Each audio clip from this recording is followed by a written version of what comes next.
वेदांतातील ग्रंथ श्रवण करण्यासाठी आमच्या चॅनलला सबस्क्राईब करा व बेल आयकॉन दाबायला विसरू नका. त्यांनी मंगलाचरण केलेलं आहे. त्या मंगलाचरणाचं स्वरूप त्यांनी सांगितलं आहे. वस्तू निर्देश रूप मंगल. त्याला नाव काय वरती?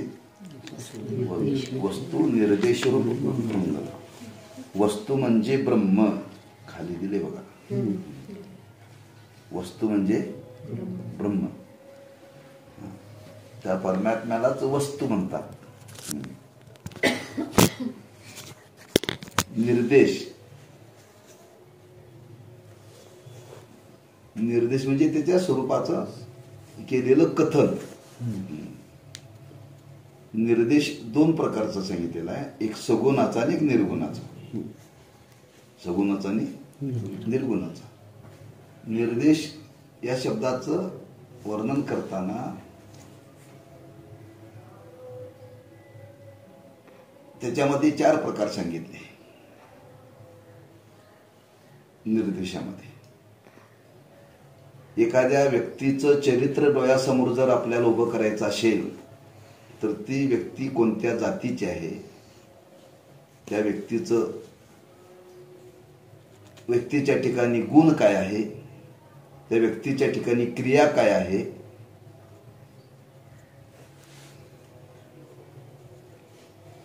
आणि नाव काय, ह्या 4 गोष्टी सांगितल्या की त्या व्यक्तीचं चरित्र डोळ्यासमोर त्याला निर्देश म्हणतात. बरं काय निर्देश. ती व्यक्ती डोळ्यासमोर नाहीये, पण तो अमुक अमुक काम करतो, अमुक अमुक काम करतो, तो अमुक अमुक जातीचा आहे, अमुक अमुक रंगाचा आहे, अमुक अमुक नाव. हा लक्षात आलं बरं का. असा 4 प्रकारचा निर्देश केला. त्या व्यक्तीचं चरित्र डोळ्यासमोर उभं राहतं. ती व्यक्ती आता डोळ्यासमोर नाहीये, पण त्याप्रमाणे ती कधीतरी व्यक्ती पाहिलेली आहे. त्याच्यावरून त्याचं चरित्र लक्षात येतं. हे व्यवहारामध्ये वर्णन केले. तसं त्या परमात्म्याचा निर्देश करून आपल्याला ओळख करून देतात. एक सगुणाची आणि एक निर्गुणाची. एक सगुणाची, निर्गुणाची. म्हणून वस्तू निर्देश रूप असा शब्द वापरलेला आहे. त्या परमात्मा स्वरूपाचं वर्णन करणं हेच मंगल आहे. त्याचं वर्णन करणं हेच मंगल आहे. का तो मंगल स्वरूपच आहे ना. तो मंगल स्वरूपच आहे. मग त्याच्या स्वरूपाचं वर्णन करणं हेही मंगलच आहे. आणि त्याच्या नामाचं वर्णन करणं हेही मंगलच आहे. आणि त्याचं नाव घेणं हेही मंगलच आहे. तर तो स्वरूपाने मंगल स्वरूपच आहे. अमंगलता त्याच्या ठिकाणी नाहीये. जसं साखर कोणत्याही बाजूने खाती गोडच आहे. साखर कोणत्याही बाजूने खाती गोडच आहे. कोणी खा गोडच आहे.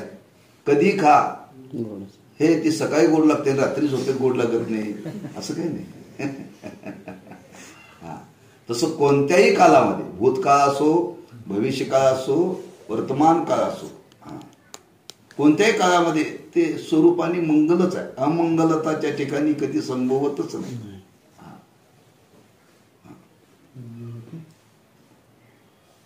आणि दुसरं वर्णन केले सकळ मंगल निधी किंवा नामाचं केले. स्वरूपाचं वर्णन करताना काय केले सूरदास महाराज सांगा. कुठं आहे श्लोक? मंगलम भगवान विष्णू.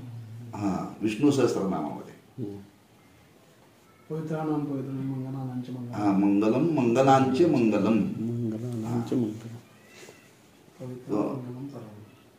तो मंगल स्वरूपच आहे. स्वरूपानेच तो मंगल आहे. त्याच्या ठिकाणी मंगलाचा संबंध नाहीये. व्यवहारातलं त्याला उदाहरण दिलेलं आहे. व्यवहारातल्या काही गोष्टी काही कालामध्ये मंगल असतात. ज्ञानवरील फार सुंदर दृष्टांत दिला आपल्या स्वरूपाचा. एखाद्याला फार वर्षांनी मुलगा झाला. आनंद झाला. फटाके उडवले, पेढे वाटायला सुरुवात केली. पेढे वाटता वाटता गल्लीतल्या शेवटच्या घरामध्ये पेढा वाटायला देतात. हो थांबा मुली वाढू नका का. कशी उभी आहे ती.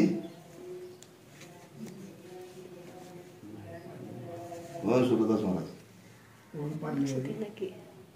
मंगळाची काय अशी अंकुरी असं शब्द काय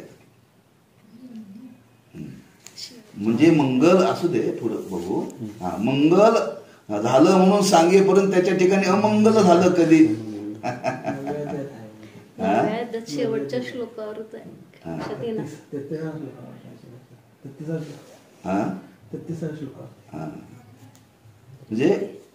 म्हणजे परमात्मा स्वरूपाच्या व्यतिरिक्त ज्या ज्या वस्तूचं वर्णन केलेलं आहे ते सगळं अमंगलच आहे. एक परमात्माच मंगल स्वरूप आहे. परमात्माच मंगल स्वरूप आहे. मग त्याचा निर्देश करतात म्हणून त्याचा पहिल्यांदा निर्देश करावं असा विधी आहे. म्हणून एक सगुणाचं वर्णन आणि एक निर्गुणाचं वर्णन. एक सगुणाचं वर्णन आणि निर्गुणाचं वर्णन. म्हणून कधी कधी सगुणात संतांनी हेच वर्णन केले. काही सगुण पर अभंग आहेत काही निर्गुण पर अभंग आहेत. सुंदर ते ध्यान उभे विटेवरी करकटावरी ठेवून या हे मंगलच आहे. सगुणाच आहे. रूप पाहता लोचिनी सुख झाली व साधनी मंगलच आहे. सगुणाच आहे. निर्गुणाचं वर्णन केले. आनंद अद्वय नित्य निरामय जे का निजे ध्येय योगी यांचे तुकोबारांचा अभंग आहे. पण निर्गुणाचा आहे. जे निर्गुण परमात्मा कसा आहे आणि सगुण परमात्मा कसा आहे त्या स्वरूपाचं उभय स्वरूपाचं केलेलं. काय काय अभंगात एकाच अभंगामध्ये दोन्हीचं वर्णन केले. बरं का. सगुणाचं वर्णन केले निर्गुणाचं वर्णन केले. समचरण दृष्टी विटेवरी साजिरी ते माझे हरी वृत्ती राहो. याच्यामध्ये सगुणाचंही वर्णन आहे निर्गुणाचं पण वर्णन आहे. जे त्या स्वरूपाचं वर्णन करणं हे मंगल आहे. म्हणून वस्तू निर्देश रूप मंगल. एक निर्गुण म्हणजे ब्रह्म आणि तेच ब्रह्म सगुण साकार रूपाने प्रकट झालेलं.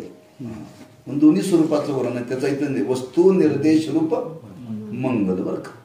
म्हणून त्या वस्तूचा नाम परमात्म्याचा निर्देश जे केलेलं आहे त्याचं जे वर्णन केलेलं आहे त्या वर्णनाला इथं मंगल ही संज्ञा दिलेली आहे. आणि ते करत असताना प्रत्येक संतांनी हे वर्णन केलेलं आहे. तसं या ग्रंथकर्त्यांनी सुद्धा काही ओव्या निर्माण केल्या आणि ते ओवीबद्ध वर्णन केलेलं आहे. तो आहे कसा. जो आनंद सत्य प्रकाश विभू आणि आधार नामरूपास बुद्धी न जाणे आणि जाणे त्यास तो अपार शुद्ध परमात्मा मीची असे. तो आहे कसा त्याचं वर्णन केले. बरं त्याचा अर्थ खाली दिलेला आहे. जो परमात्मा आनंद स्वरूप आहे. सत्य स्वरूप म्हणजे त्रिकाला बाधित आहे. आणि प्रकाश म्हणजे ज्ञान स्वरूप म्हणजे प्रकाशमान आहे. तसाच विभू म्हणजे व्यापक आहे. आणि नामरूपात्मक जगतास तो आधार आहे. त्या परमात्म्यास बुद्धी विषय करून जाणत नाही. तथापि महावाक्यार्थ बोधापासून उत्पन्न झालेली अहम ब्रह्मास्मी त्याकारक जी बुद्धी ती ब्रह्मस्वरूपाचे ठिकाणी असणाऱ्या अज्ञानाची निवृत्ती करते. म्हणून त्यास बुद्धी जाणते असाही व्यवहार होतो. आणि असा परमात्मा तोच मी आहे असं त्याचं वर्णन केले. बरं का. हा निर्देश केलेला आहे. स्वरूप सांगतो. पूर्ण विचारसागर सांगितलं ऐकल्याशिवाय ही ओवी कळत नाही.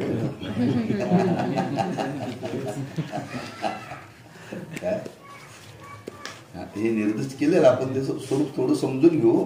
पण पूर्ण ते तसंच्या तसं कळायला हा पूर्ण ग्रंथ आपल्याला अभ्यास करावा लागेल. तेव्हा आपल्याला ही ओवी कळेल. ओम नमोजी आद्या वेद प्रतिपाद्या जय जय सो संविद्या आत्मरूपा. ज्ञानोबरांची पहिली ओवी कधी कळेल. पूर्ण ज्ञानेश्वरीचं पारायण कळेल. ज्ञानेश्वरी कळेल तेव्हा कळेल. बरं का. त्यानं पूर्ण त्या निर्गुण स्वरूपाचं वर्णन केलेलं आहे. निर्गुण स्वरूपाचं वर्णन केलेलं आहे. ते का कळत नाही? आपल्या बुद्धिवृत्ती ते संस्कारच नाही. बुद्धिवृत्ती ते संस्कारच नाही. जड जात. हा जड जात. संस्कारच नाही, कधी ऐकलेलंच नाही हो.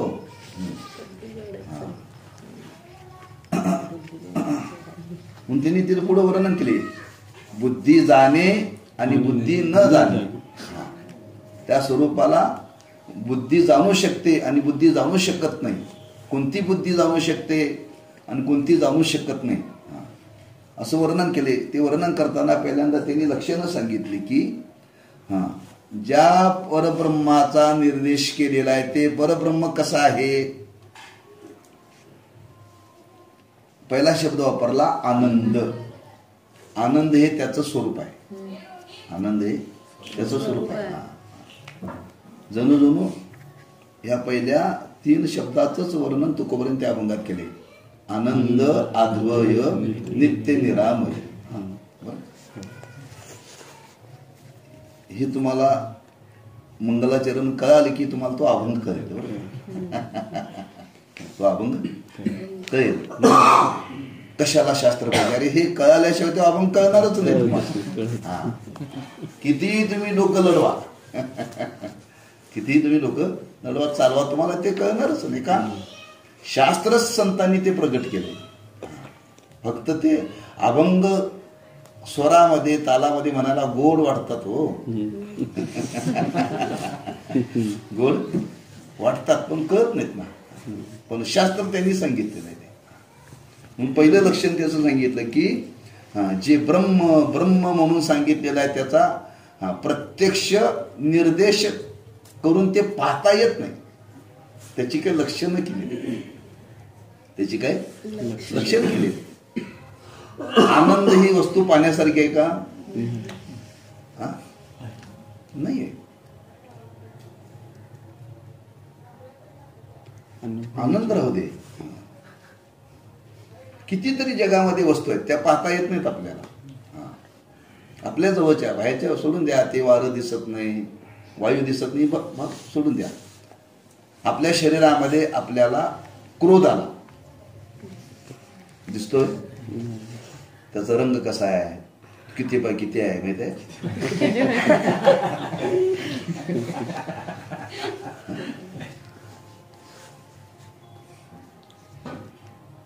क्रोध हा पाण्याचा विषय नाही.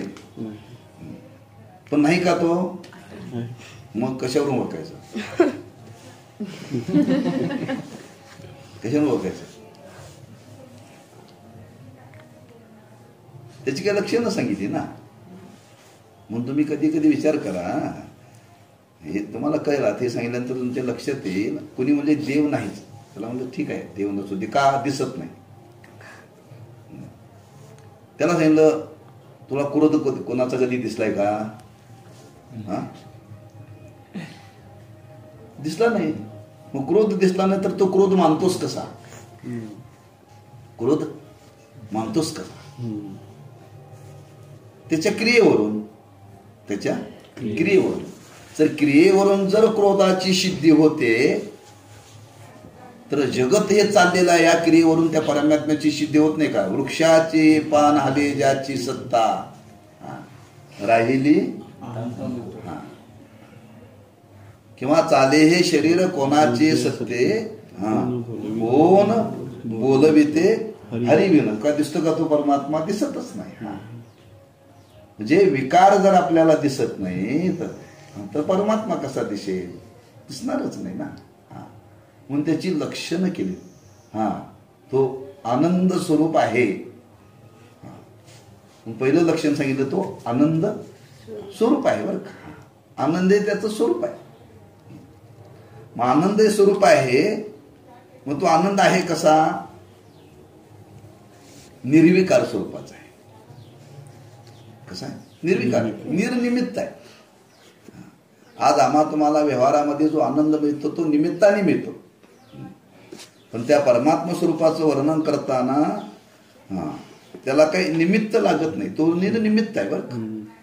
निर्निमित्त आनंद आहे. म्हणून त्या पहिल्यांदा लक्षाने केले की तो आनंद स्वरूप आहे बरं का. आनंद स्वरूप आहे. आता त्याची व्याप्ती सांगितलेली आहे. परमात्मा आनंद स्वरूप आहे म्हणजे आ जगतामध्ये जिथं जिथं जिथं तुम्हाला आनंदाचा अनुभव येईल ते त्या स्वरूपाचाच आनंद आहे. स्वरूपाचाच आनंद आहे बरं का. कारण जगतामध्ये आनंद नावाची वस्तू एकच आहे. आनंद नावाची वस्तू एकच आहे. अनेकत्व नाही आहे. हा, पण परिणाम काय झाला, उपाधीच्या संबंधाने तो आला की त्या उपाधीच्या संबंधाने त्याला अनेकत्व प्राप्त होतं.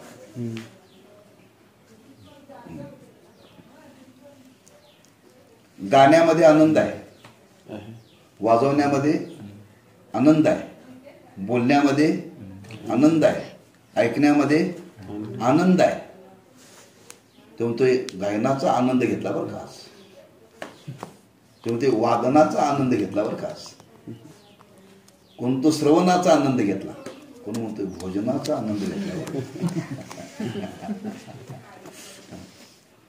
कोण म्हणतो झोपेचा आनंद घेतला.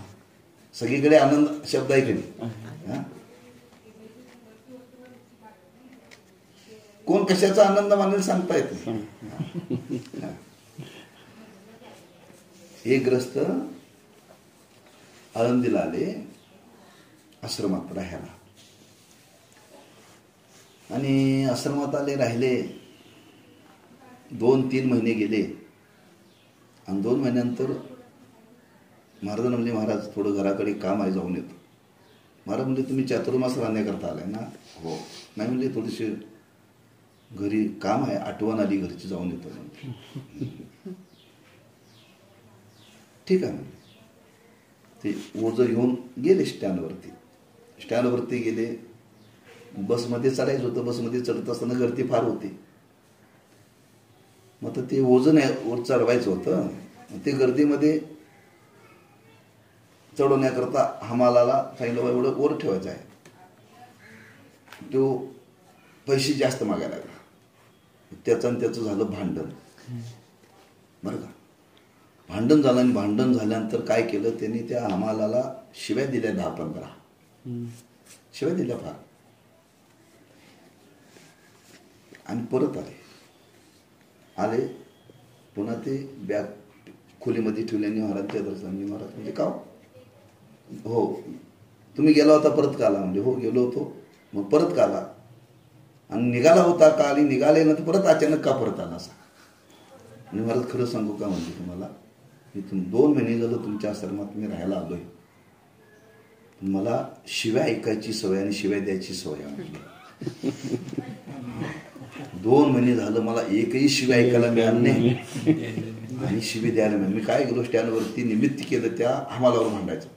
आणि भांडण्याच्या निमित्ताने त्याला मी 10-15 शिव्या दिल्या. मला मोकळं वाटलं, आनंद वाटला. आता 2 महिने आणखी राहायला हरकत. कुणाला काय आनंद म्हणजे आनंद हा सगळीकडे सारखाच आहे. फक्त उपाधीतून आला की तो उपाधीचा संबंध तिला लावला जातो. तसं आनंद हे देवाचं स्वरूप आहे. आनंद हे देवाचं स्वरूप आहे. त्या वस्तूच्या ठिकाणी आनंद नाही. वस्तूच्या ठिकाणी आनंद नाही. मृदंगाच्या ठिकाणी आनंद आहे.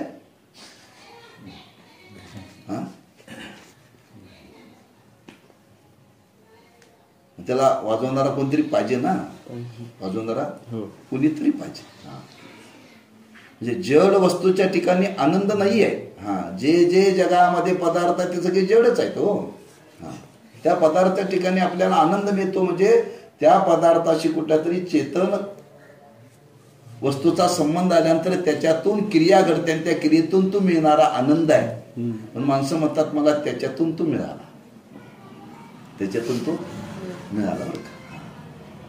म्हणून या जगतामध्ये जिथं जिथं तुम्हाला ज्या त्या ठिकाणी आनंदाचा हा संबंध येईल तो आनंद त्या परमात्म्याचाच आहे, दुसरा कोणाचा आनंद नाहीये. फक्त उपाधीच्या द्वारे आला म्हणून उपाधीचा उल्लेख केला जातो. उपाधीच्या द्वारे आला म्हणून तो उपाधीचा उल्लेख केला जातो. त्याला व्यवहारातलंच उदाहरण आहे, प्रसिद्ध सर्वांच्या अनुभवाचं आहे. जिलेबी आहे, लाडू आहे, बासुंदी आहे, श्रीखंड आहे, गुलाबजाम आहे,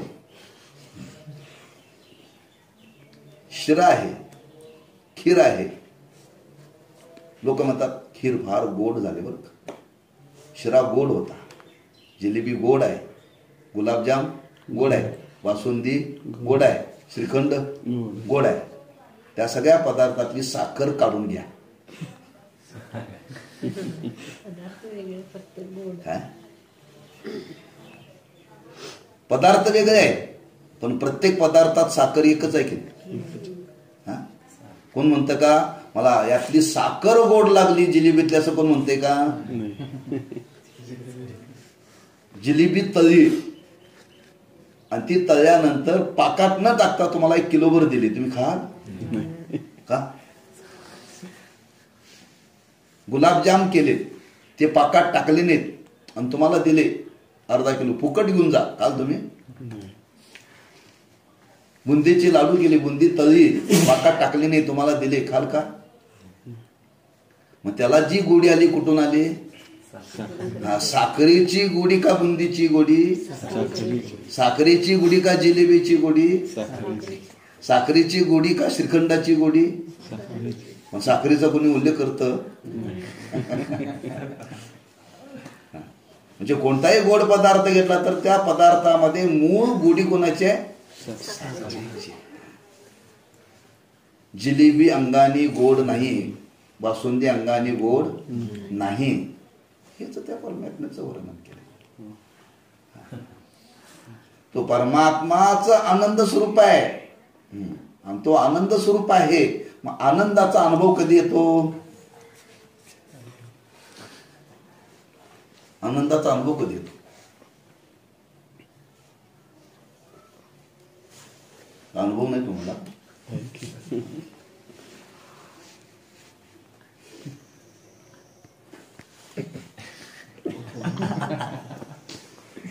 हो, मनाचं स्थैर्य झाल्यानंतर, मनाचं तुम्ही कीर्तनात होता, कीर्तन कसं काय झालं? नाही, मी जाग्यावर नव्हतो म्हणतो, मन जाग्यावर नव्हतं. एक सांगतो कीर्तन छान झालं, ते म्हणजे अहो तुमचं मत काय? अहो माझं मनच जागेवरती नव्हतं. म्हणजे कीर्तनाचा आनंद मिळण्याकरता तिथं मनाची स्थिरता, मनाची स्थिरता प्रक्रिया आहे. पुढं आपल्याला ती कळेल, आता ती प्रक्रिया आपल्याला सांगत नाही. मनाचं स्थैर्य झाल्याशिवाय आनंदाचा अनुभव येत नाही, असा प्रक्रिया आहे बरं का. पण एक क्षण का विना त्याला ते मन स्थिर होतं, स्थिर झाल्याशिवाय होतच नाही. घरातली माणसं स्वयंपाक करतात, कष्टाने करतात, प्रयत्नाने करतात, जुळवाजुळवून करून करतात आणि विचारतात कसा काय स्वयंपाक झालाय हो? खाणारा जागेवर असेल तर सांगल. जेवायला बसला आणि तेवढ्यात फोन आला, फोनवरती बोलत बोलत बोलत खाल्ला. ते घरातल्या 4 विचार कसा काय स्वयंपाक झाला, ह्याचं लक्ष असेल तर ना. म्हणजे आनंदाचा अनुभव येण्याकरता स्थिरता लागते.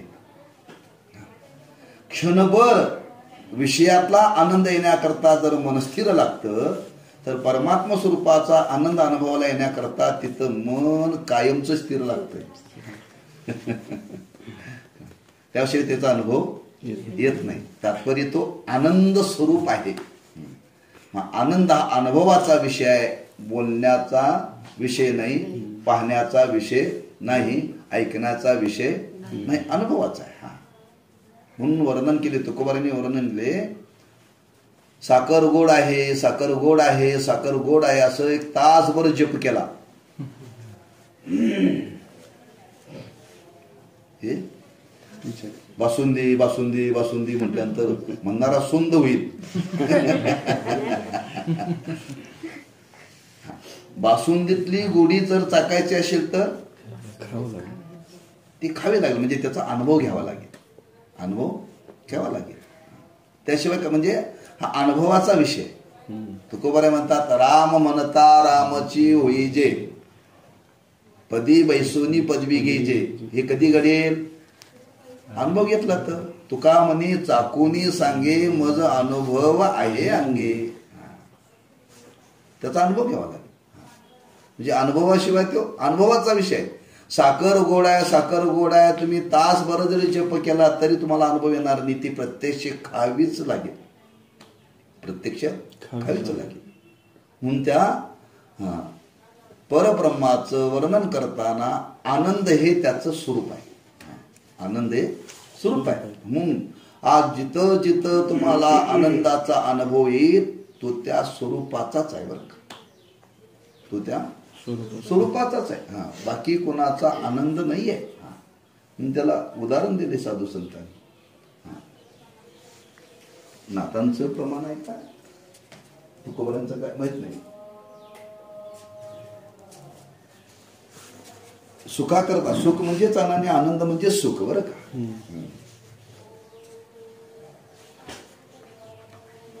हे कुत्र रस्त्यानं फिरणारी कुत्री असतात ना, त्या कुत्र्याला रस्त्याने जाता जाता एक हाड एका जनावराचं मिळाल्यानंतर ते बसलं तिथं, ते खात बसलं बरं का. आणि ते खाता खाता खाता एवढं त्याच्यामध्ये ते रमलं बरं का, एवढं रमलं की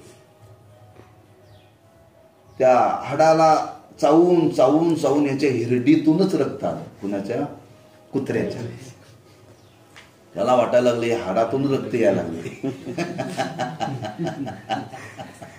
हाडातूनच रक्त यायला लागले. ते अधिक तिथंच गळत बसलं बरं का. जसं जसं ते चावायला लागलं तसं तशी ती हिरडीला ताण पडायला लागला हो. आणि हिरडीला ताण पडल्यामुळे त्याला त्या कुत्र्याला वाटायला लागले की हाडातलंच रक्त आहे. आता हाडामध्ये रक्त आहे का? अहो ते जडच आहे, त्याच्याशी काही संबंध नाही. पण ह्याच रक्त त्या हाडाला चगळता चगळता याच रक्त ह्यानेच चाकलं. त्याला वाटायला लागलं हे माझं नाही, या हाडाचं आहे. आहे का प्रमाण लक्षात? नाथ महाराजांनी कोणीतरी उल्लेख केलेला आहे बरं का.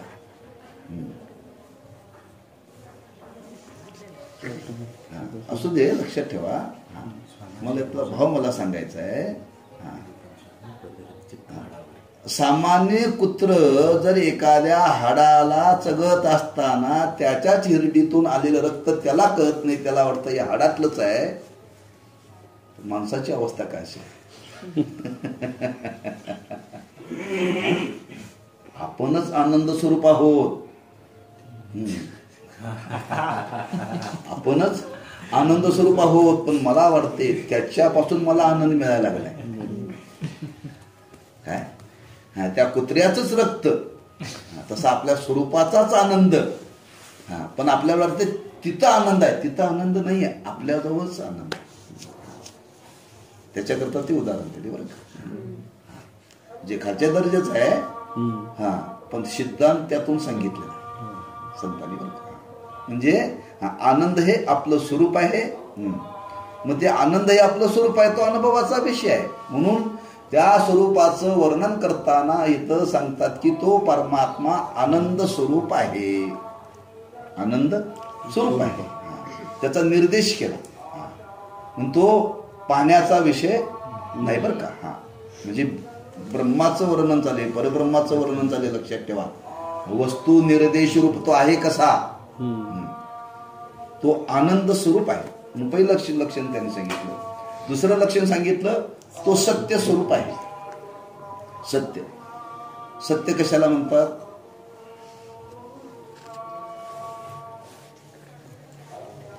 सोपं आहे, ज्याचा कधी नाश होत नाही त्याला म्हणतात सत्य. ज्याचा कधी नाश होत नाही. कधी म्हणजे त्रिकाला बाधित, म्हणून त्यांनी शब्द वापरला खाली विवेचन करताना. त्रिकालाबाधित म्हणजे तिन्ही कालामध्ये. तिन्ही काल म्हणजे भूतकाळ, भविष्यकाळ आणि वर्तमान काळ. हा तिन्ही कालामध्ये ज्याचा नाश होत नाही त्याला म्हणावं सत्य. ही सत्याची व्याख्या केलेली आहे बरं का, सत्याची व्याख्या केलेली आहे. आता तिन्ही कालामध्ये म्हणजे सांगतो आपल्याला. आता चाललेला काळ कुठला आहे? वर्तमान काळ. आणि पुढचा येणारा काळ कोणता आहे? आणि पूर्वीचा. आता आपण या जगतामध्ये राहतो. आता वर्तमान काळामध्ये आता हे जगत स्थित आहे आता आमच्या तुमच्या दृष्टीनं. ह्या जगताची उत्पत्ती होण्याच्या पूर्वी सुद्धा तो आहे. तो परमात्मा, ते ब्रह्म जगताच्या उत्पत्तीपूर्वी आहे. आता उत्पत्ती झाल्यानंतर आहे. उद्या ह्या जगताचा नाश झाला, लोक म्हणतात जगबुडी येणार आहे, म्हणजे नाश पावणाऱ्या कालांतराने. जग नाश पावल्यानंतर सुद्धा तो आहे. जे जगताच्या उत्पत्तीपूर्वी आहे आणि जगताचा आता अस्तित्व असताना तो आहे स्थिती कालामध्ये, आणि जगताचा नाश झाल्यानंतरही तो आहे. याला म्हणतात तिन्ही कालामध्ये. याला काय म्हणतात? हा. जगत कधी आहे? उत्पत्तीच्या पूर्वी नव्हतं. उत्पत्तीच्या पूर्वी नव्हतं आणि नाश झाल्यानंतर नाही, आताच फक्त आहे. जगत राहू दे. आता आपण जन्माला आलोय, याच्यापूर्वी होतो? याच्यापूर्वी शरीर होतं का? नाहीये. आयुष्य संपल्यानंतर येणार आहे का? आताच आहे ना. म्हणजे दोन कालामध्ये नसताना एक कालामध्ये असतं, त्याला सत्य म्हणावं का? म्हणजे भूतकाळात नव्हतं आणि भविष्य काळात पण राहणार नाही. मी आणखी 100 वर्षांनी नाही, मी 50 वर्षापूर्वी नव्हतो, फक्त आताच आहे. हा. जे तिन्ही कालामध्ये असतं त्याला सत्य म्हणावं, एकाच कालामध्ये असतं त्याला सत्य म्हणत नाही. मग जगताला सत्य म्हणावं का देवाला सत्य म्हणावं? का? ती तिन्ही कालामध्ये. जगत तिन्ही कालामध्ये नाहीये, फक्त आताच आहे.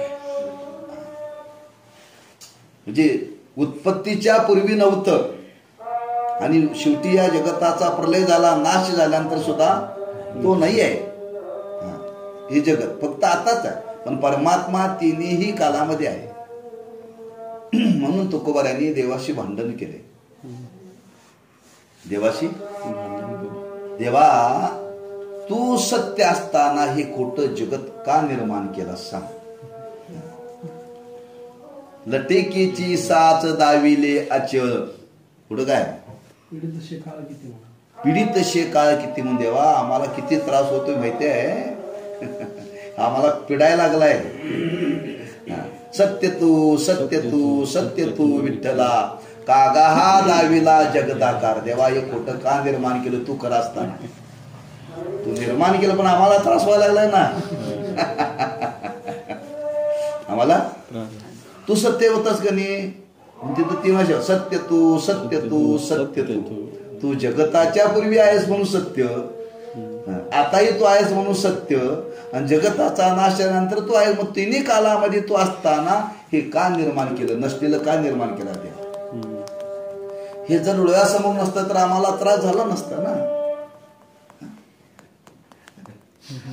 ह्या प्रपंचात आपण जर पडलो नसतो तर त्रास तुला अनुभवच नाही. मला विचार, सुरदासला विचार, ह्याला विचार.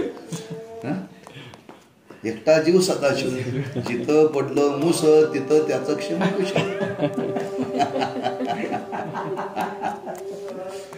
चिंता नावाचे प्रकार नाही. लोकांना ते पटत नाही. म्हणजे तुमचं लग्न केलं म्हणून तुम्ही बोलताय. अरे नाही केलं तेच बरं आहे. नाही केलं तेच बरं आहे. एकटा होतं त्याला बरं होतं का नाही?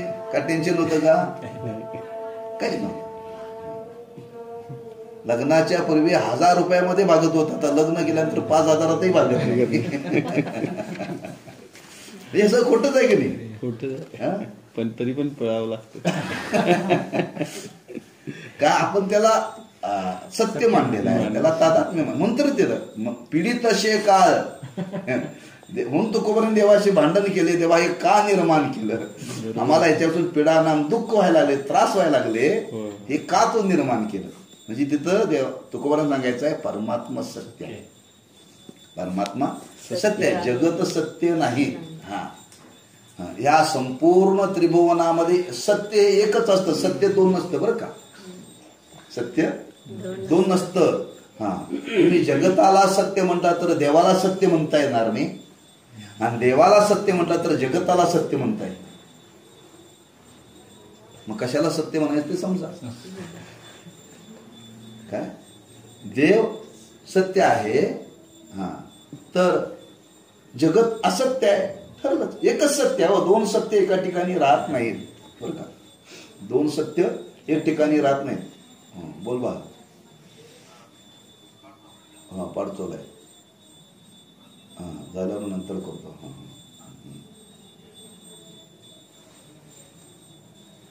सत्य कधी दोन नसतात, सत्य कधी दोन नसतात, एकच आहे. म्हणून इथं सांगायचं आहे एक परमात्माच सत्य आहे, हे दिसणारं जग सत्य नाही.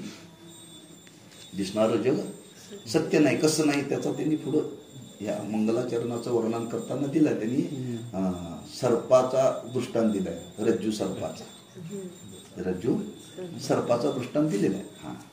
मुकुनीमध्ये हे डोळ्याला दिसत असताना तुम्ही नाही कसं म्हणताय? डोळ्याला दिसत असताना तुम्ही नाही कसं म्हणताय? याला सत्य कसं नाही म्हणताय? मग काही लोक आहेत प्रत्यक्ष प्रमाण मानणारे, ते डोळ्याला दिसतं ते सत्य म्हणायचं, ते दिसत नाही त्याला सत्य म्हणायचं नाही, असे काही लोक आहेत. फक्त तेवढंच सत्य. पण इथं विचाराने आपल्याला पटवून दिलेलं आहे, हे आपल्याला कळेल हे सुद्धा बरं का, विचाराने बरं का. हे तर आपल्याला मान्य करावं लागेल का नाही, की परमात्मा जगताच्या पूर्वी आहे, जगताचा नाश झाला तरी आहे, आणि तो जगताच्या स्थितीखाली सुद्धा आहे. म्हणून तिन्ही कालामध्ये जी वस्तू असते त्याला म्हणतात सत्य. कशाला तरी सत्य म्हणत नाहीत बरं का. आम्ही म्हणतो मी बोललो ते सत्य आहे बरं का, मी बोललो ते सत्य आहे असं आपण म्हणतो. त्या व्यवहाराकरता ते मानावं लागतं. पण सत्य फक्त एक परमात्माच आहे. त्याच्या संबंधाने वर्णन केलं. जर परमात्मा सत्य आहे तर त्याचं नाम कसं असेल? सत्य साच खरे नाम विठोबाचे बरे. तिथं नामनामीचा अभेद सांगितला. तो सत्य आहे म्हणून त्याच्या नावाचा जप केला तर तुम्ही त्याच्या स्वरूपाला प्राप्त व्हाल. म्हणून राम म्हणता रामाची ओईजे, का तो स्वरूपाने सत्य आहे. खांब म्हणता खांबाची ओझी, असं होते का? का खांब जड आहे, असत्य आहे, कसं काय ते होईल? म्हणजे त्या नामाचा आणि नामीचा अभेद आहे बरं का. आमच्या तुमच्या जीवनामध्ये नाहीये. आपल्याला नावं ठेवलेत त्यांनी बारशामध्ये घुगरी वाटून, पण त्या नावाप्रमाणे आपलं स्वरूप आहे का? नाही. पुन्हा आपल्या नावात ते नाही बरं का. आपलं नाव एकीकड आणि आपलं स्वरूप एकीकड. गुरुवरे साखरे मला सांगतात नाव लक्ष्मीबाई, नाव लक्ष्मी, रोज खुरपायला जाते. काय खुरपायला जाते? आता लक्ष्मी तू खुरपते ह्या नावाप्रमाणे नाही. आमच्या नावामध्ये नाही, प्रत्येकाच्या नावात नाव पूर्णानंद, पण अपूर्णच ना. नाव ज्ञानेश्वर, ज्ञानाचा पत्ता नाही. ज्ञानाचा पत्ता नाही, ज्ञानेश्वर नाव. प्रत्येकाच्या नावाचा विचार. गणेश नाव आहे, आहे नावाप्रमाणे आपली अवस्था. गोपाळ नाव आहे. गोपाळ कोणाला म्हणतात? गो म्हणजे इंद्रिय आणि पाल म्हणजे जो इंद्रिय ज्याच्या ताब्यात आहेत त्याला म्हणतात गोपाळ. आपण इंद्रियाच्या ताब्यात आहोत.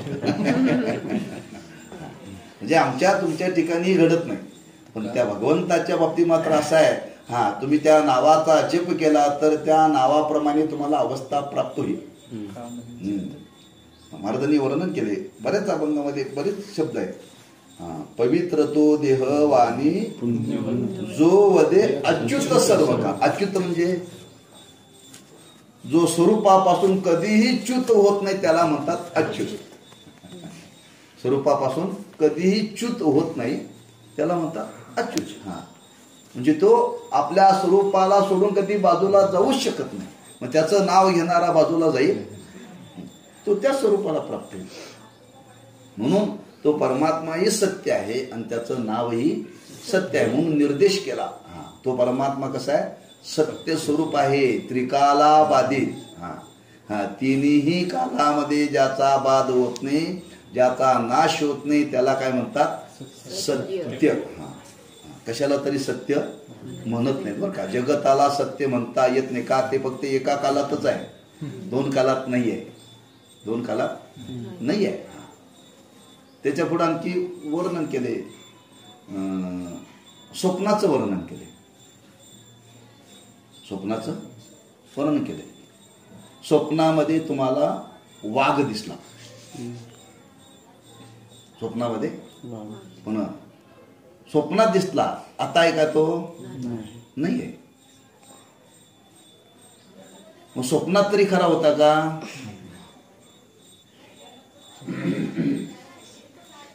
पहिल्यांदा स्वप्नच खोटं सांगितलं. पहिल्यांदा स्वप्नच खोटं सांगितले. हो, मग स्वप्न जर खोटं असेल तर स्वप्नातला वाघ कसा खरा असेल? खोटच आहे. प्रातिभाषिक सत्ता सांगितली बघा. त्या कालापुरतीच आहे, पुन्हा त्याला सत्ता नाही.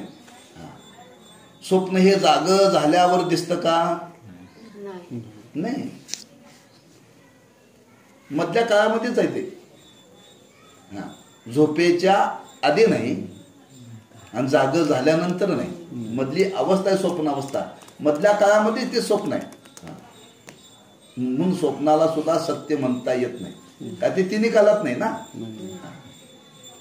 म्हणून स्वप्न सुद्धा खोटच आहे, जगत सुद्धा खोटच आहे. म्हणून सत्य एक त्या परमात्म्याचं स्वरूप आहे. त्याच्या पुढे वर्णन केलं प्रकाश स्वरूप, नामतो ज्ञान स्वरूप आहे. कसं आहे? ज्ञान स्वरूप. प्रकाश या शब्दाचा अर्थ तो ज्ञान स्वरूप आहे. ज्ञान स्वरूप कशाला म्हणतात?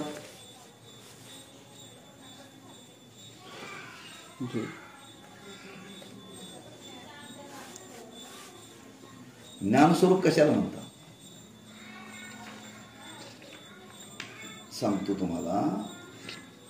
त्याचं ज्ञान करून देण्याकरता जगतातला एकही पदार्थ उपयोगी पडत नाही. आपल्याला देवाचं ज्ञान करून घ्यायचं आहे. कशाने होईल?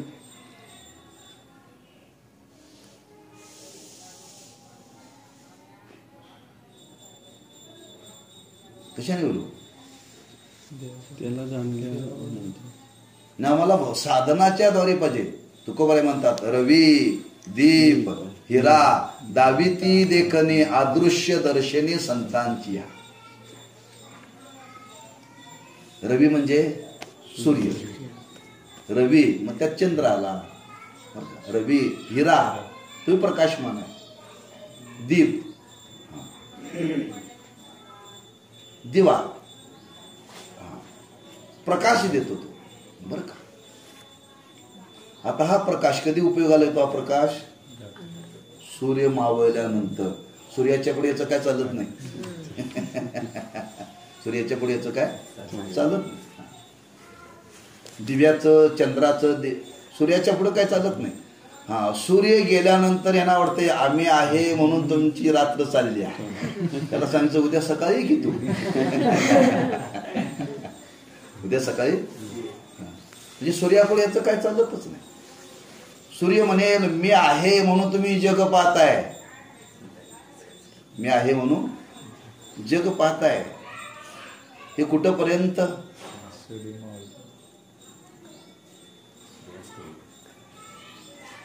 सूर्य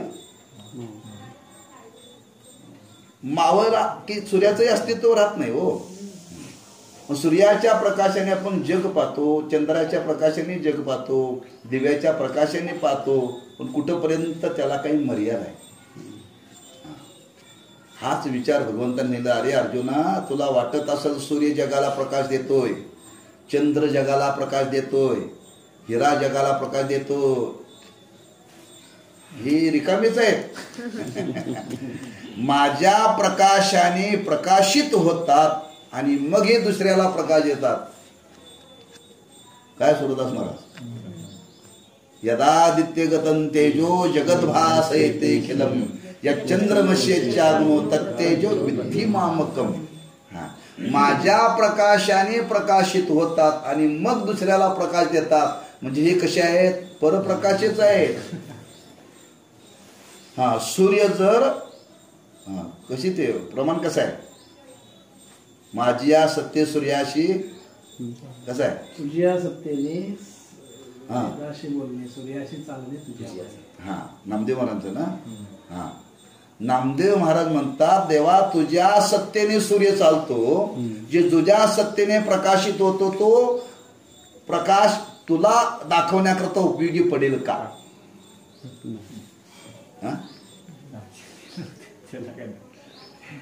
म्हणजे सूर्याला प्रकाश देणारा देव, त्या सूर्याला प्रकाशच नाही आहे. सूर्याला प्रकाश नाही. बॅटरीमध्ये बल्ब आहे, मागची शेड काढून घ्या. गाडीला पुढे बल्ब आहे, बॅटरी काढा. मोबाईल मध्ये एवढा मोठा प्रकाश पडतोय, त्यातली बॅटरी काढा. कुठे गेला प्रकाश? बॅटरीत आहे. बॅटरीत प्रकाश कुठून आला? चार्जिंग केलं तर नाही का? चार्जिंग केलं म्हणजे तिथं लाईट आली. तिथं लाईट कुठून आली? खांबावरून आली. तर खांबाचं कंडिशन कट केलं तर घरात लाईट आहे. खांबावर आली कुठून? टिशीवरून. टिशीत आली कुठून? पाण्यातून. कोयन्यातून आली. कोयनेतून किंवा कावेरीतून. तिथं कुठं आली? म्हणजे तुम्ही शोध काढला तर ती कुठं आहे?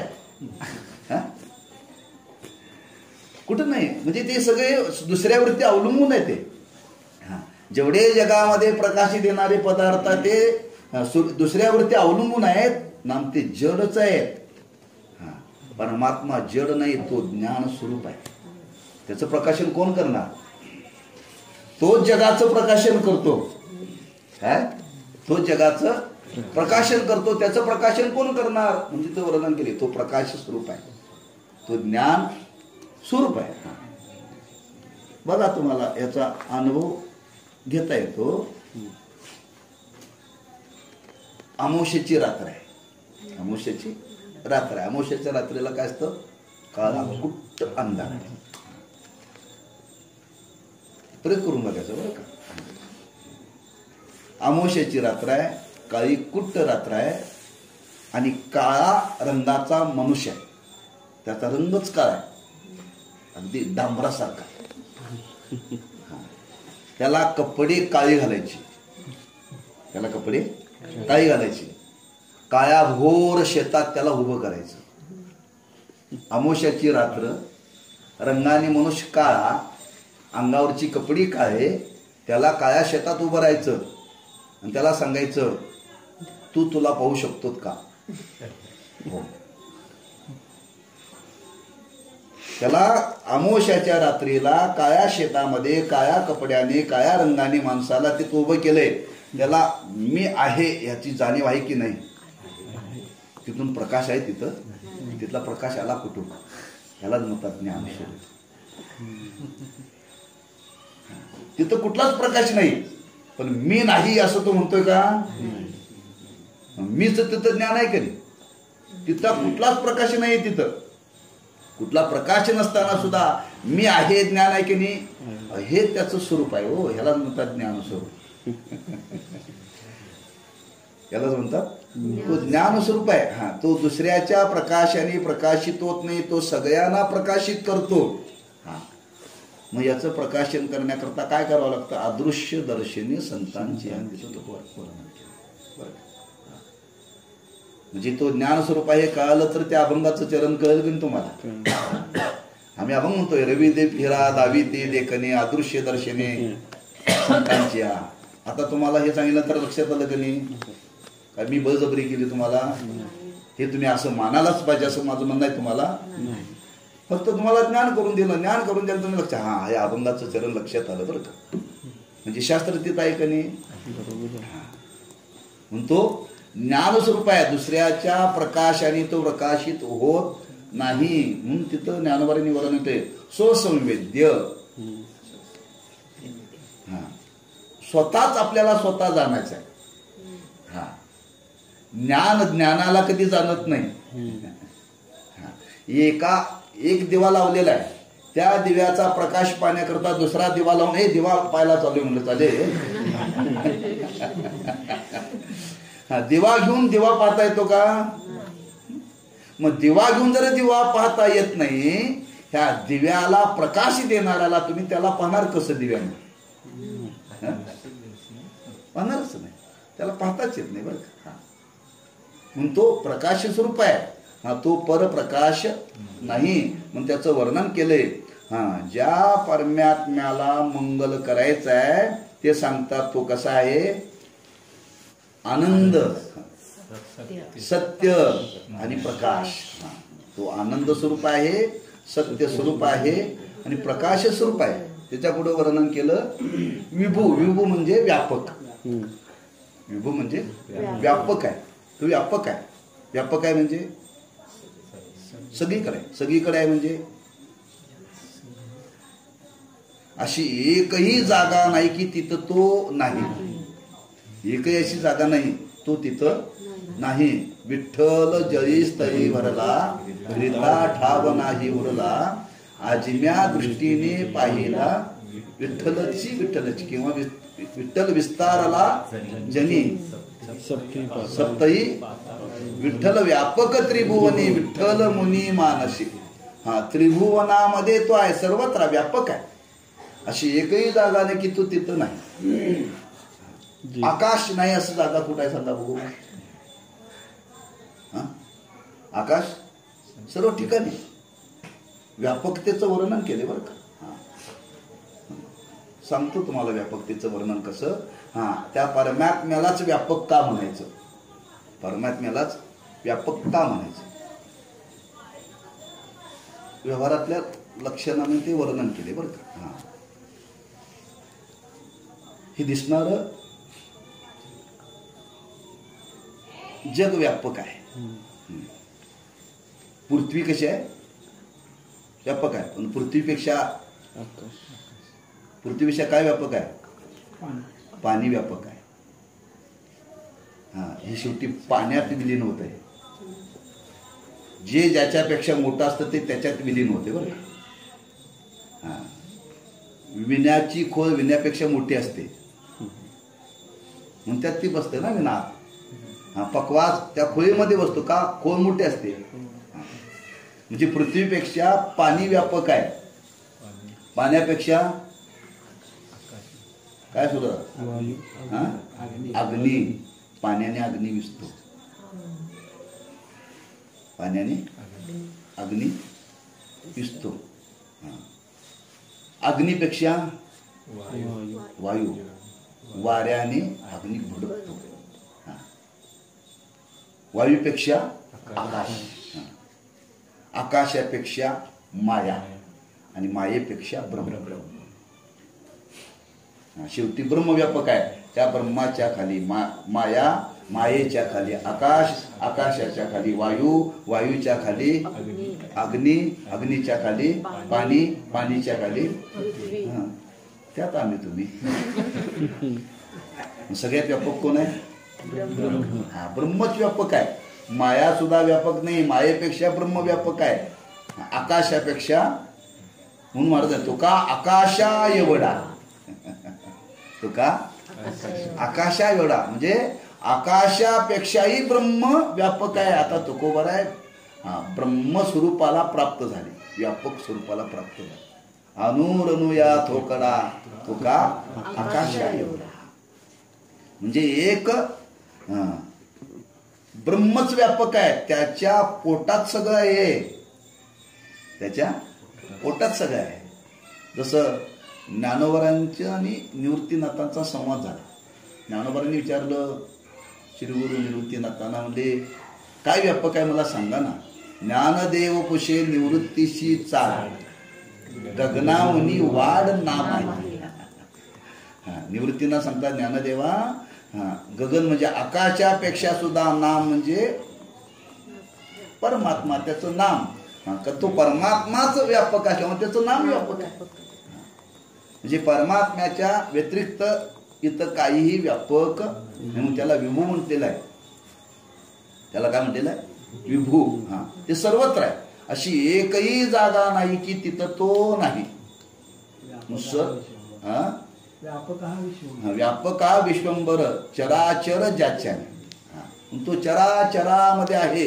एकही अशी वस्तू नाही की तिथं तो नाही, तिथं तो नाही. व्यापकत्वाचं लक्षण सांगितलं. आता त्याचा अनुभव येणं भाग वेगळा, अनुभव पुढचा आहे. त्रिभुवन संचले हो, पुष्कळ प्रमाणात व्यापार. हरी येते रे, हरी ते रे, हरी वाचोनी नाही देते रे. हा, अशी एकही जागा नाही की तो नाही अशी. बरं का, सर्व ठिकाणी अशी तुम्ही जागा दाखवा की तिथं देव नाही, तिथं देव नाही. म्हणजे ते व्यापकत्व सांगितलं. बरं का, व्यापकत्व सांगितलं. त्याला दृष्टांत दिला जातो गमतीचा अलीकडे. अनुभव आल्याशिवाय कळणार नाही. बरं का, एक ग्रस्त आले प्रवचनाला, आणि प्रवचन भरपूर लोक, ते प्रवचन झाल्यानंतर सगळे लोक निघून गेले आणि एक श्रोता थांबला. श्रोता थांबल्यानंतर त्यांनी महाराजांचं दर्शन घेतलं. दर्शन घेतलं म्हणजे, महाराज मला तुम्हाला विचारायचं आहे, एवढे लोक तुमच्या रोज ऐकायला येतात, त्यांना देवाच्या व्यापकतेचा अनुभव आहे, मी तर कसं काय सांगणार. म्हणजे ते ऐकायला येतात, मी सांगतो म्हटले, मी सांगितलेलं माना डोलवतात म्हणून मी सांगतो म्हटले. हे सगळ्यांना कळाले का? आता मी कसं सांगणार म्हणले, ना कळे का? मला वाचून कळालं, मी सांगतो, मलाच कळलं तर यांना कळालं, मी कसं काय जाणार? मी कसं काय जाणायचं?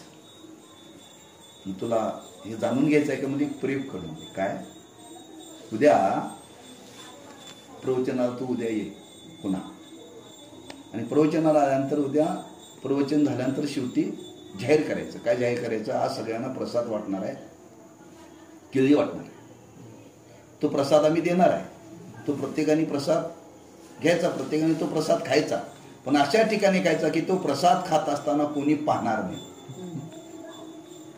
कोणी पाहणार नाही. तो सगळ्यांना प्रसाद वाटला, सगळ्यांनी प्रसाद घेऊन गेले. दुसऱ्या दिवशी पुन्हा ती माणसं आली प्रवचनाला. विचारलं, प्रसाद हो खाल्ला की? म्हणले, हा, तुम्ही वाटेपर्यंत मी तुमच्या व्यासपीठाच्या खाली गेलो, कोणी बघणार नाही, तुला बघून ते खाल्लं म्हटलं. एक म्हणला मी आडोश्याला गेलो, खाल्ला. एक म्हणला मी घरात गेलो, सगळी खिडक्या दारं बंद केली, खाल्लो. एक म्हणला देवळाच्या पाठीमागं गेलो आणि खाल्लो म्हणाला. एक म्हणला मी रात्री खाल्लो म्हणाला, कोणीच बघायला. सगळ्यांनी सांगितलं. त्यात एक बहादर असा निघाला, म्हणजे महाराज मी केळ परत आणले म्हणजे, मी खाल्लं नाही म्हणे, मी खाल्लं नाही का? हो, तुम्ही सांगितले देव व्यापक आहे. हा, तुम्ही कुठे गेला, गोट्यात जा, नाहीतर अंधारात जा, नाहीतर व्यासपीठाच्या खाली जा, आडुशाला जा, नाहीतर देवाच्या मागं जा, नाहीतर लाईट घालवा. देव नाही कुठं म्हणले. मी जावं तिथं, मला तो मी विचार केला, देव सर्व ठिकाणी आहे. आपण कुठेही खाण्याचा प्रयत्न केला तर तो पाहणारच आहे, म्हणून मी खाल्लं. म्हणजे एकट्यालाच काय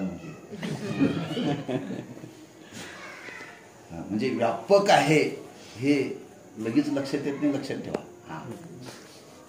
म्हणजे भजन करणाऱ्यांना परमार्थ करणाऱ्याला येत नाही. म्हणून शास्त्रांनी सांगितले, लोक म्हणतात आम्ही पाप अंधारात केला. अरे पण देवानं बघितलं ना, देवाने तुम्हाला हे व्यापकतेचं जर ज्ञान झालं तर तुम्ही पाप कराल. गुरु साखरे महाराज एक दृष्टांत फार सांगतात गमतीदार, चांगला मार्मिक आहे बरं का. एक ग्रस्त रोज मंदिराला यायचे पाया पडायला नित्य नेमाने. मग त्यांचा स्वभाव घरातून निघाले की बिडी पेटवायची, ती ओढत ओढत ओढत देवळापर्यंत यायचं. आलं की त्या पायरीला ती भिजवायची, ती तिथं ठेवायची, चूल भरायची, दर्शनाला यायचं, दर्शन करून पुन्हा बाहेर यायचं. बाहेर आल्यानंतर ती विजवलेली पुन्हा पेटवायची आणि पुन्हा ओढत जायची. एका ग्रस्तानी पाहिलं, हा रोज माणूस येतो, मंदिरात जाताना बिडी विजवतो, देवाचं दर्शन घेतो, पुन्हा बाहेर आलं की पुन्हा पेटवतो. निरीक्षण केलं आणि एक दिवशी भेट घेतली. लिखाव मी तुमचं निरीक्षण केलं, खरं तुम्हाला मानलं पाहिजे. म्हणजे तुम्ही रोज बिडी ओढत येता, पण देवात गेल्यानंतर तुम्ही बिडी ओढत नाही. हां, चांगला तुमचा हा उपक्रम चांगला आहे म्हणते, तुमचा स्वभाव चांगला आहे, गुण तुमच्या ठिकाणी चांगला. म्हणजे का तुम्ही देवात बिडी ओढत नाही? म्हणजे अरे देवाच्या समोर बिडी ओढू नये असं वर्णन केलं. म्हणजे देवाच्या समोर बिडी ओढू नये म्हणून देवळामध्ये देव आहे म्हणून मी तिथे बिडी ओढत नाही. हे जर ह्याला उद्या कळालं, जसा तो देवळात आहे तसा तो बाहेर आहे असं जर कळालं तर तो बाहेर बिडी ओढेल का? म्हणजे व्यापकतेचं ज्ञान नाही हो. देव देवळातच आहे, देवळाच्या बाहेर गेल्यानंतर बिडी ओढतेल तो बघत नाही.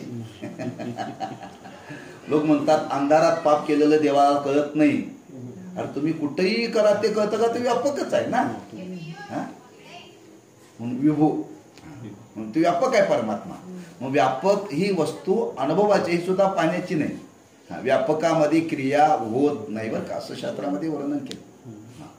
व्यापक आहे तो परमात्मा. विभू पुढे वर्णन केले. आणि आधार नामरूपास, हे जगत कसं आहे? नामरूपात्मक आहे.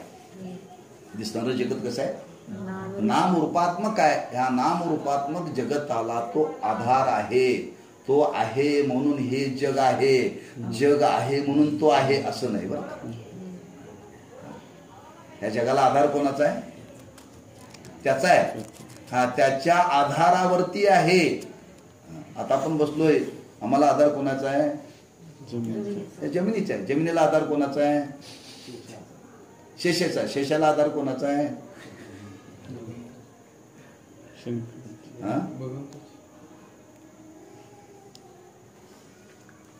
कोणाला? शंकर. तो शंकराच्या गळ्यात आहे ना. देवाचा आधार आहे. ते हिंदीमध्ये हे आहे, हा, कोण बडा. हा, अरे पर्वत काय का बडा? पर्वत में शंकर आहे खड़ा. अरे शंकर काय का खड़ा? शंकर में गले में पड़ा हुआ है शेष. अरे शेष का बडा? शेष के शिर पर पृथ्वी आहे असं वर्णन केले बरं. मग पृथ्वी बडी. अरे पृथ्वी काय की बडी? त्या पुढे काय वर्णन केलं? शंकर काय का बड़ा होतो रावण ने कैलाश बड़ा, कैलाश में खड़ा. कैलाश काय का बड़ा, उसको रावण ने एक बाण से उखाड़ा. फिर रावण काय का बड़ा, उसके रावण ने उसको एक बाण से बड़ा. राम मोठा. राम काय के बडा? राम हनुमान के चित्त में हनुमान बडा, म्हणजे भक्तच मोठा असं ते वर्णन. म्हणजे तिथं व्यापकता सांगितली बरं का.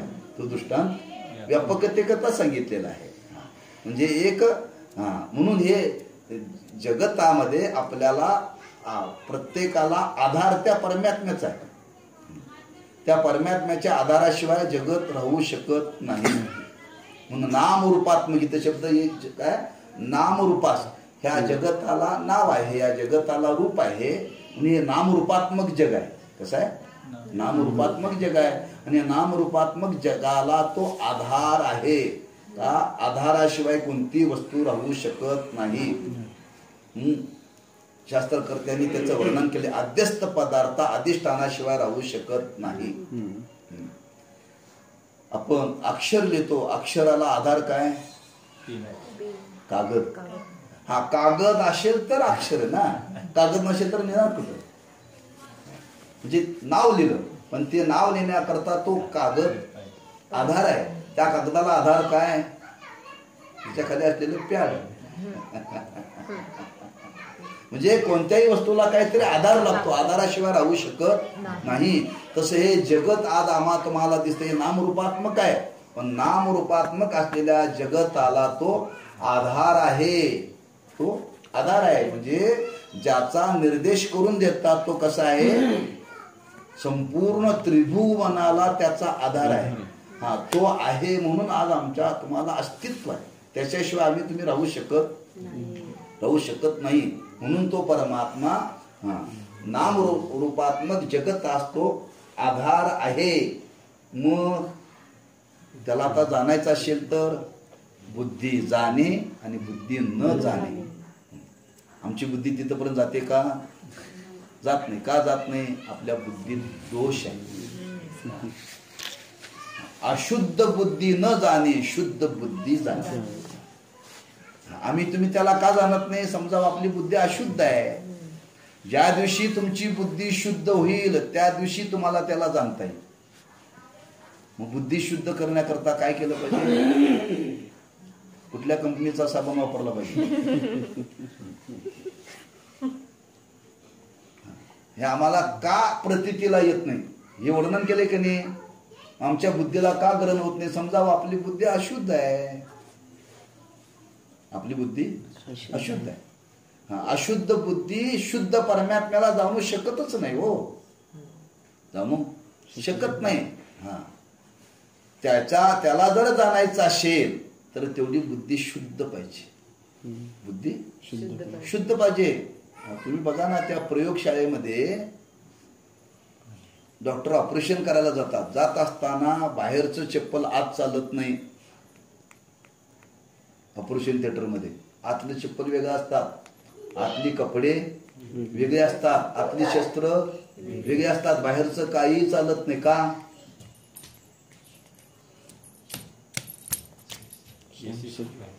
शुद्धता ठेवावी लागते.